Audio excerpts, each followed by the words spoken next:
Alhamdulillah, alhamdulillahi rabbil alamin, wa bihi nasta'inu ala umurid dunya waddin. Ashhadu an la ilaha illallah wa ashhadu anna muhammadan abduhu wa rasuluh. Allahumma salli ala sayyidina Muhammad wa ala alihi wa sahbihi ajma'in. Amma ba'd. Ma'asyiral muslimin muslimat, Bapak Ibu saudara-saudara sekalian teristimewa, pejabat struktural Kabupaten Pindrang yang insya Allah dimuliakan dan dirahmati oleh Allah Subhanahu wa Ta'ala. Kurang lebih 1430 tahun yang lalu terjadilah peristiwa yang sangat spektakuler, luar biasa, di mana kejadian ini hanya sekali terjadi sepanjang dunia. Apa gerangan peristiwa luar biasa tersebut? Tak lain adalah diperjalankan seorang manusia pilihan dari Masjidil Haram di Mekah ke Masjidil Aqsa di Palestina, lalu dilanjutkan ke Baitul Maqdis. Dari Baitul Maqdis naik ke langit pertama sampai langit ketujuh. Dari langit ketujuh menuju ke Sidratil Muntaha. Dari Sidratil Muntaha menuju ke Sabaha, lalu berdialog dengan Allah. Setelah itu kembali ke muka bumi. Kenapa peristiwa ini luar biasa?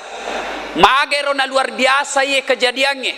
Sebab perjalanan yang dia tempuh mabelala jauh sekali, sementara waktu yang diperlukan sangat ringkas. Dalam ayat yang kita simak tadi dijelaskan oleh Allah, lailam, sebagian malam saja, dek na genek si weni. Makanya ketika Nabi ceritakan Isra Mi'raj ini kepada orang Arab, apa reaksi orang Arab? Abu Jahal bahkan bilang begini, saudara-saudara sekalian, ini Muhammad yang kau percaya, Pak Baleangi, ternyata dia pembohong. Katanya dari Masjidil Aqsa tadi malam, pagi ini ada lagi di Mekah. Dek na tamak kelena Pak, karena memang pada saat itu Mekah Palestina kendaraan paling cepat naik kuda, maka nyarep Pak. Berapa waktu yang diperlukan? 1 bulan ke sana pun kembalinya 1 bulan. PP berapa Ibu? Berapa? Madono batrennya ibu-ibu ini. Yang tidak jawab pertanyaanku, dengar baik-baik. Yang tidak jawab pertanyaanku, saya doakan suaminya kawin cepat. Berapa Ibu? Berapa? 2 bulan. Sementara Nabi dena gendak siwani. Ternyata mereka lupa bahwa sebenarnya kejadian Isra Mi'raj itu sepenuhnya kehendak Allah. Coba kita simak dalam ayat tadi. Subhanalladzi asra bi abdihi. Maha suci Allah yang telah memperjalankan hambanya. Apa yang dimaksud memperjalankan? Napa jokka ya tanah. Berarti pungal Allah Ta'ala pun mau. Namanya kalau Allah yang mau, segalanya diurus oleh Allah. Contoh, saya diundang sama panitia ke sini, tentu transportasi, akomodasi, konsumsi, termasuk ampelok. Kenapa kita ketawa Pak? Biar ada ampelok, kalau tidak ada isinya, isinya dong. Semuanya tentu ditanggung panitia. Kenapa? Saya diundang. Demikian juga dengan Isra Mi'raj, karena Nabi diundang oleh Allah, maka segalanya ditanggung oleh Allah. Saya kasih contoh. Beberapa hari yang lalu saya diundang Menteri Hukum dan HAM ceramah di kantor Kementerian Hukum dan HAM Jakarta. Saya berangkat pagi setelah sholat subuh. Jam 9 pagi saya sudah tiba di Jakarta. Bercerita sedikit dengan Pak Menteri. Selesai salat duhur ceramah, selesai salat asar kembali ke Makassar. Sebelum salat isya alhamdulillah sudah tiba di rumah. Ternyata tanpa sepengetahuan saya ada semut ikut di kantong. Tahu semut Pak? Bahasa Inggrisnya bere-bere. Waktu ku gantung mi bajuku di rumah, keluar itu semut dari kantong. Lalu nak kumpul temannya sesamanya semut. Pidato ini semut di kantongku. Pidatonya begini, saudara-saudara sekalian bangsa semut, barusan saja saya pulang dari Jakarta. Nabi bilang semut yang lain, jam berapa kau pergi Ces? Nabi bilang tadi pagi. Nabi bilang semut yang lain, malam ada aku lagi di Makassar. Nabi bilang iya bu tidak, kau lihat mata. Nabi bilang balik-balik kau. Pagi kau berangkat, malam ada aku lagi di Makassar. Tidak masuk di akal. Kau jalan saja, baru kau di terminal Dayak, na enjak mako panter. Nabi bilang ini semut di kantongku, cocok itu yang kau bilang. Kalau saya jalan, ini bukan saya jalan, saya numpang di kantongnya Ustadz Dasat. Dia naik mobil ke bandara, bandara naik pesawat juga begitu. Betul saya tidak pernah tinggalkan kantongnya, betul saya sembunyi dalam kantongnya. Tapi betul kak juga datang ke Jakarta kalimpengang aku beli kak. Iya toh pak? Ya kau iya bere-bere melok joka tidak mungkin sampai Jakarta. Tapi dia numpang mujur di kantongnya Ustadz Dasat. Contoh sederhana, Pak, Riolo Romai tahun 70-80 tidak pernah dibayangkan orang di Pinrang di Langah bisa bicara dengan orang di Malaysia pakai telepon tidak ada kabel. Bahkan bisa baku lihat dengan apa? Fasilitas 3G. Riolo kuma telepon kita pakai kabel iputara. Halo, Pinrang. Halo, pare-pare. Diputar pakai kabel. Sekarang Pak tidak perlu pakai kabel, orang bisa bicara. Teknologi. Suatu saat kejadian Isra Mi'raj bisa dibuktikan dengan teknologi. Nah, yang kedua perlu kita pahami. Magaro Nabi ni pajokka. Apa? Kenapa? Dalam Islam ada 2 tahun yang aneh namanya. 1 tahun gajah, tahun lahirnya Nabi. 2 tahun duka cita, tahun Isra'nya Nabi. Kenapa disebut tahun duka cita? Karena 2 orang yang dicintai Nabi, 2 orang yang paling mencintai Nabi meninggal pada waktu yang bersamaan. Siapa gerangan? Kakek beliau. Siapa namanya kakeknya Nabi bu? Siapa? Dek gagam miseng nih. Si kalinya ditanya, ibu siapa namanya itu artis diculik sama Pangeran Kelantang? Siapa ibu? Nesemana la cilaka. Manohara nak tahu, kakeknya Nabi dia tidak tahu. Coba. Abdul Muttalib. Selang beberapa saat mati lagi istri beliau, Khadijah radhiyallahu anhu. Istri paling dicintai Nabi. Ini Khadijah bu, diperistrikan oleh Nabi pada usia 40 tahun, 2 kali janda. Nabi waktu itu usianya 25 tahun. Kedua ni janda pak, angkat topa anakna. Masya Allah. Kita biasa kalau mau sunnah Nabi, bukan janda kita cari, anak darah. Ada bapak-bapak yang suka sekali nih kawin-kawin ini. 2 istrinya ditanya, kenapa kawin lagi? Sunnah Rasul. Ampa. Pak, yang suka kawin lagi dengar baik-baik. Dari 11 istri Nabi itu pak, si demi perawan, yang lain janda-janda tua. Pernah suatu saat selesai perang, ada ibu-ibu datang, ya Rasulullah, meninggal suamiku di medan perang, siapa yang ngurus saya? Saya sebatang kara ya Rasul. Nabi katakan, tidak usah cemas, saya urus ki ibu, supaya tidak ada fitnah. Upu bene ki yolo. Berapa usianya ini ibu? 63 tahun. Jadi bapak-bapak yang mau contoh Nabi, silakan cari janda 63 tahun. Mau pak? Mau? Saya saja ustaz tidak mau kak. Apa ya 63 saking batok nama ini urus. Khadijah pun meninggal dunia, makanya Nabi berduka. Mesilah dek nyawana Nabi tak nasale benena, sehingga Nabi pernah bersabda, dengar baik-baik ibu. Nabi pernah bersabda ketika meninggal istrinya, barang siapa seorang wanita meninggal dunia lalu suaminya berduka terus mengenang kebaikannya, maka itu ciri-ciri wanita penghuni sorga.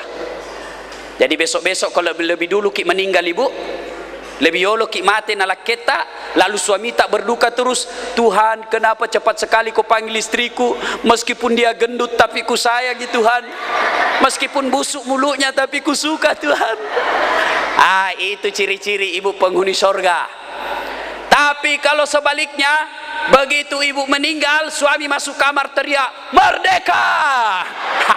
Calon penghuni neraka itu ibu itu.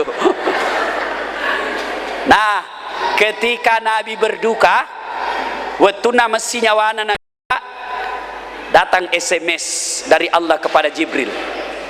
Jibril, kau jemput kekasihku Muhammad, saya mau hibur dia. Masya Allah, diundang langsung oleh Allah. Saya saja pernah diundang Wapres ke istana wakil presiden, mewakili ulama Sulawesi, membahas tentang undang-undang anti pornografi. Waktu saya terima itu undangan, ku kasih lihat semua mahasiswaku di Unhas. Lihat keundanganku, wakil presiden. Pulang kampung, pitanya mbokku, pak, anak tak, wakil presiden undang. Itu baru manusia yang undang. Gimana kalau diundang oleh Allah? Akhirnya Nabi terhibur. Jibril turun ditemani oleh dua malaikat, Mikail dan Israfil. Pada saat itu Nabi lagi baring di tempat tidurnya, ditemani oleh paman beliau Hamzah radhiyallahu anhu dan sahabat setia beliau Abu Bakar As-Siddiq. Turun malaikat Jibril dalam bentuk manusia, gagah, perkasa, tampan, datang menghadap kepada Nabi. Lapor, Muhammad, saya diperintah oleh Allah untuk menjemput Anda. Nabi katakan, untuk apa? Menghadap kepada Allah, memerintah, mendapat perintah istimewa.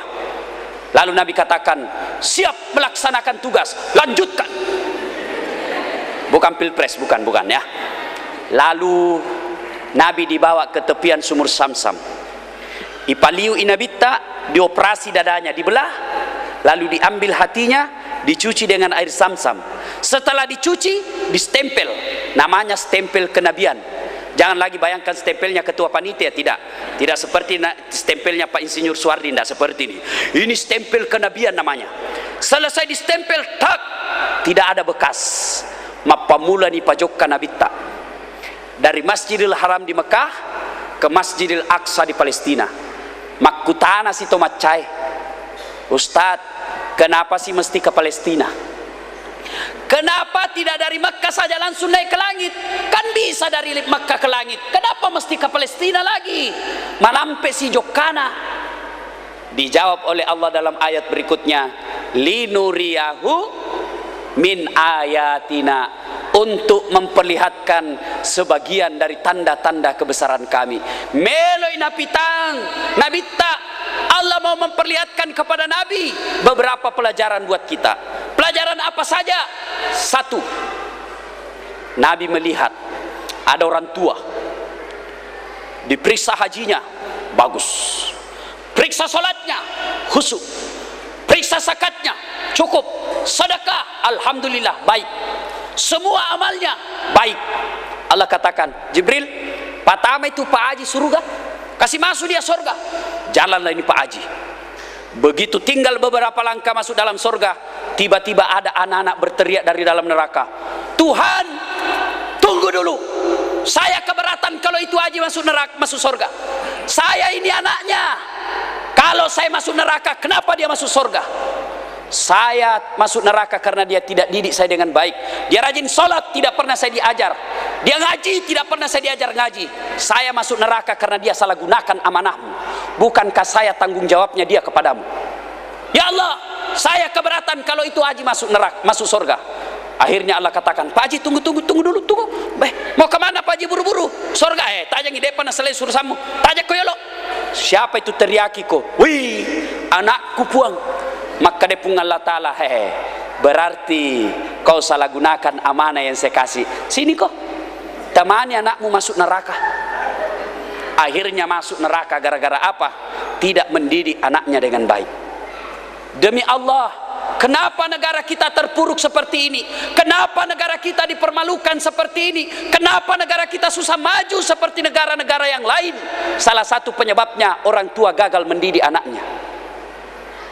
Coba lihat orang tua sekarang Pak. Mereka lebih bangga kalau anaknya jadi kontraktor.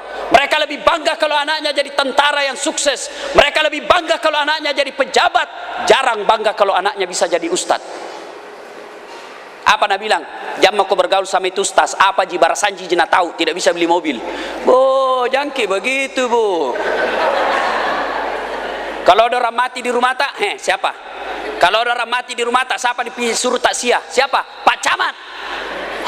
Pucai. Masya Allah. Anaknya pergi mengaji, batena nareking. Saya di Makassar ada TKTP aku pak, telus 1.500 iurannya siulang, masih ada yang tuduh korupsi.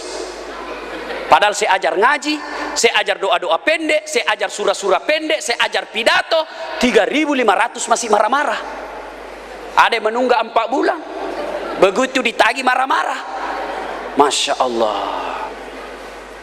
Makanya jangan heran anak tak tinggi sekolahnya, tinggi kurang ajarannya. Begitu dinasihati apa nak bilang, apa tong kita tahu pak, tamatang SD jaki, sarjana. Kenapa banyak orang tua dipermalukan sama anaknya? Karena orang tua salah mendidik anaknya. Nah, hikmah Isra Mi'raj pertama, didik anak dengan baik.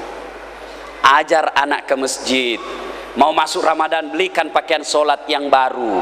Mau ke masjid, belikan songkok yang baik. Kasih hadiah kalau dia bisa hafal surah-surah pendek, supaya dia merasa dihargai. Maka situ tu kau pensiun nih, pakai SMS anak tak, kak, jangki dulu ambil bapak bulan ini. Bulan ini saya mau urus sama istriku, bulan depan pi kita. Begitu bapaknya sakaratil maut, kumpul semua anaknya baca Yasin di sampingnya. Begitu bapaknya meninggal, anaknya sendiri yang mandikan. Ada yang bersihkan kepalanya, ada yang bersihkan ubur-ubur, ada yang bersihkan kakinya. Begitu dikafani orang tuanya, anaknya yang membungkus, ada di kepalanya, ada di perutnya, ada yang di kakinya. Begitu dimasukkan ke liang lahat orang tuanya, anaknya sendiri menghadapkan orang tuanya kepada Allah. Malam harinya begitu taksiah, anaknya yang mengaji, anaknya yang sepatah kata, anaknya yang ceramah. Inilah orang tua paling kaya meskipun tidak ada pangkatnya di dunia. Berapa banyak orang saya lihat di kantor dihargai, dicium tangannya sama bawahannya, dibawakan HP-nya, dibukakan pintu mobilnya, tapi sampai di rumahnya dimaki-maki sama anaknya masih SD, masih SMP. Apa artinya orang kaya begitu? Kenapa bisa begitu anak tak? Kenapa Ustadz? Salah didik ki. Tidak ada anak lahir langsung jadi preman. Tidak ada anak lahir langsung jadi pemabuk. Orang tuanya sendiri yang salah mendidik anaknya. Nah, ibu bapak yang saya muliakan, ini yang pertama. Yang kedua, jalan lagi Nabi. Masya Allah. Nabi lagi melihat ada orang, bapak ibu yang saya muliakan, ada orang, subhanallah, dikasih makan bara api. Kasih makan bara api, hancur seluruh badannya, lalu besar perutnya, dia jalan tak banting lagi, dikasih makan lagi bara api, terhancur badannya. Nabi geleng kepala Jibril, siapa dia Jibril? Jibril menjawab, itulah umatmu yang suka makan barang haram. Saya yakin Pak Dek taman ribawi Pak. Saya yakin Bapak tidak makan anjing. Saya yakin Bapak tidak makan sat-sat yang haram, hamar. Tapi yang banyak kita makan hasil sogokan. Yang banyak kita makan hasil curian. Yang banyak kita makan hasil riba. Berdagang secara riba. Mana secara riba? Contoh, Pak balut bensin. Bensin botol. Nah tulis bensin murni. Padahal nah campur minyak tanah. Waktu ditanya kenapa kau tulis bensin murni, nah ada minyak tanahnya, apa nak bilang? Kan namanya istriku murni, jadi ku tulis mi bensin murni. Riba. Mana lagi? Padangkan lipa. Siaga lina lipakmu 50 sebu. 45 mo. Itu lagi 50 nasabab mata tangga ki, jadi ku kasih kau 50. Ndak ada untungku di situ. Modal ji. Padahal sudah ada untungnya. Demi Allah, keuntungan yang kita dapat riba. Pedagang gula, lain liternya ketika membeli, lain juga liternya ketika menjual. Hai, tama mana matut neraka ya roh. Maga dosana ribae. Bagaimana dosanya itu riba? Nabi menjelaskan seringandikan dosa riba itu adalah seperti kalau diperkosa ibu kandungnya. Itu paling ringan. diperkosai induk tak, itulah dosanya riba. Wa ahallallahu bai'a wa harrama riba. Allah halalkan jual beli, tapi Allah haramkan riba. Nah, apa pentingnya kita memelihara diri makanan haram supaya kita tidak masuk makanan haram? Itu berpengaruh terhadap generasi kita. Ini kisah nyata Pak, tania curita ye. Kisah nyata. Tersebutlah seorang pemuda bernama Said bin Ibrahim. Said bin Ibrahim ini lagi jalan-jalan di tengah hutan. Tiba-tiba dia dapat buah. Engkau buah naruntuk. Nandre Pak buai. Begitu habis tengah, dia baru sadar, wah, ternyata tania ya punna ye. Mati nih, haram itu sudah yang masuk di perutku. Dia gelisah, akhirnya dia cari yang punya kebun. Assalamualaikum Pak Haji. Waalaikumsalam. Maka kok anak muda, begini, kemarin saya lewat di kebun tak, saya dapat buah, saya makan kodong setengah, sudah masuk di perutku, setengahnya lagi kusisa ini, minta tolong Kak Kodong halalkan yang sudah saya makan, sisanya ambil maki kembali. Nah bilang ini orang tua, enakmu, kau sudah makan punya aku setengah, sisamu kau kasih Kak. Begini, saya halalkan yang kau sudah makan dengan catatan kubene anakku, peristrikan anak gadisku. Langsung ini anak muda, alhamdulillah. Dan lemak galendrong. Nah bilangin orang tua, tunggu dulu Ces, jangan kau terlalu cepat senang. Ini anakku buta, bisu, tuli, lumpuh. Buta, bisu, tuli, lumpuh. Langsung mati coli. Nah bilang, apa enaknya? Dek sisa gak kesina tuh anak. Maka dia tomatowai, terserah mau kau sehalalkan pubene anakku, kode melo harangnya tuh. Akhirnya dia ingat sabda Nabi, barang siapa yang memasukkan barang haram ke dalam perutnya, maka hanya api neraka yang bisa mencucinya. Akhirnya dia bilang ini anak muda, oke, taruh nih pubene nak tak. Panggil 2 orang saksi, ada ijab kabul, kemudian ada mahar, nikah. Selesai nikah, mertuanya bilang, nak silakan kau datangi istrimu di kamar. Masuklah ini anak muda, dia ketuk pintunya kamarnya. Assalamualaikum warahmatullahi wabarakatuh. Selang beberapa saat keluar jawaban dari dalam kamar, waalaikumsalam warahmatullahi wabarakatuh. Wih, tak selengnya kaloloy. Berarti dia tidak bisu. Nah jawab salamku, berarti dia tidak tuli karena dia dengar salam saya. Penasaran ini anak muda, nah buka pintunya. Begitu dia buka pintu, datang istrinya, dia pegang tangannya suaminya lalu dicium, tambah helal. Berarti dia nak buta, Pak Naita limaku. Berarti dia tidak lumpuh karena dia bisa berjalan menuju saya. Penasaran ini anak muda Pak, nah buka cadarnya istrinya. Wih, tahu gagahnya, cantiknya ini tahu. Dia tidak perlu istrinya, dia nak pakai benena, lari menghadap mertuanya. Apa dia bilang? Pak, balik-balik.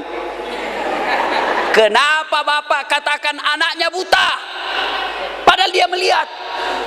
Kata orang tua ini, anakku saya katakan buta bukan karena tidak bisa melihat, tetapi matanya tidak pernah melihat barang-barang haram, matanya tidak pernah melihat sesuatu yang tidak hak. Oh begitu? Iya. Lalu kenapa bapak anak katakan anaknya bisu? Anakku saya katakan bisu bukan karena tidak bisa bicara, tetapi mulutnya tidak pernah mengucapkan sesuatu yang tidak ada gunanya. Tidak seperti ibu-ibu. Kenapa kita ketawa? Betul toh? Mau semua urusan orang. Aagim kawin lagi dia sibuk. Nabi mangurala de rostase mak botisi. Kenapa kalau botingi? Kena ya ketawa serius kayak ini. Kenapa kalau boting lagi tuh Ustaz? Nah susah iki. Sepupu istri pertamanya. Nah bilang bale-bale gitu kalau sunnah Rasul. Kenapa pala istri keduanya lebih cantik dari istri pertama? Bodoh itu kalau lebih jelek lagi istri keduanya.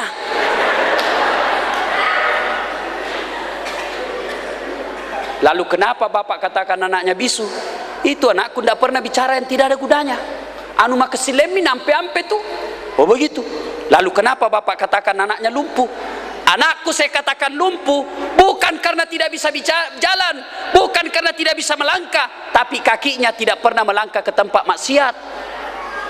Tidak seperti laki-laki sebagian sekarang, setengah mati cari uang, begitu dapat uang pergi panti pijat. Lah cilaka. Setengah mati sapak duit, runtuh duit, mali tiket taman neraka. Adakah yang lebih bodoh dari ini? Nah bilang kan kita pijit-pijit Ustaz tidak bernafsuki, bale-bale kok. Pahamu dipijit lainnya mengeras. Tanah bene tata suruh pijit kyoko tu, makele di je Ustaz taro toni makele. Kapura toni tapake mana atun nama lolo. Ada juga laki-laki begitu kurang ajar. Sudah dikatakan bahwa dalam ayat, istrimu adalah sawah ladangmu, maka silakan kau datangi dia dari arah mana saja. Itu Al-Quran bilang, benemu galummu silakan, mau cangkul alhamdulillah ibadah, tidak dicangkul innajai. Namanya sawah pak, mau dicangkul dari depan boleh, cangkul dari samping boleh, cangkul sambil mundur juga boleh, yang penting jangkit cangkul sawahnya orang. Oh begitu, iya. Maka dasi kalau loe, maka paling tamak kada tuli. Anakku saya katakan tuli, bukan karena tidak bisa mendengar, tetapi telinganya tidak pernah mendengar yang bukan urusannya. Tidak seperti ibu-ibu sekarang, kalau pergi pengantin, oh na pura-pura itu mah iris, tapi telinganya na pasangnya. Maksudnya tuh, iya kan bu? Iya toh? Pulang, nak cari tamanan nih, jakna nasab panah, baru mak dokol lisu. Tak kalah ku ingat, dengar ki buah, membawa barang-barang pengantin tanpa izin tuan rumah haram. Biar saudara ki, sama kalau kita kasih makan daging babi anak tak. Ini di Pindrang ini banyak kejadian biasa. Nah potong orang 2 sapi tidak cukup dagingnya. Kenapa? Mega jalan ke rumahnya orang padahal tidak ada kakinya. Oh begitu. Iya. Lalu ini anak muda berkata, "Weh, saya biasanya kalau ceramah ada air di sampingku ini." Kurang aktif ini panitia, bagus barangkali kalau dikasih di gelas. Yang ketawa bu kita itu enak, duduk-duduk ketawa. Saya setengah mati teriak-teriak.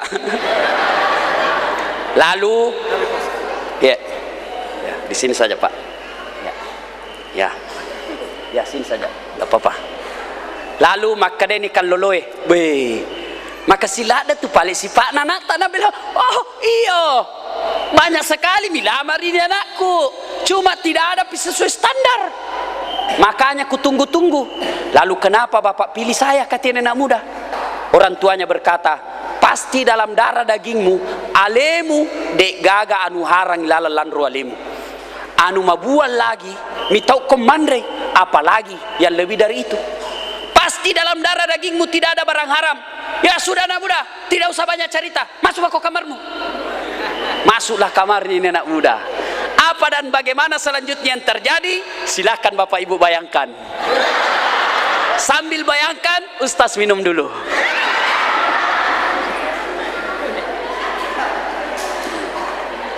Nah, setelah 1 tahun berlalu, lahirlah anaknya Said bin Ibrahim. Siapa nama anaknya? Dikasih nama Abu Hanifah. Bapak ibu pasti tahu siapa Abu Hanifah. Abu Hanifah itu salah satu imam mazhab yang sampai detik ini dipakai ilmunya dari seluruh umat manusia yang ada di jagat raya. Kenapa bisa jadi seperti manusia Abu Hanifah? Karena orang tuanya tidak pernah kasih makan barang haram anaknya. Makanya ibu, halo ibu, halo.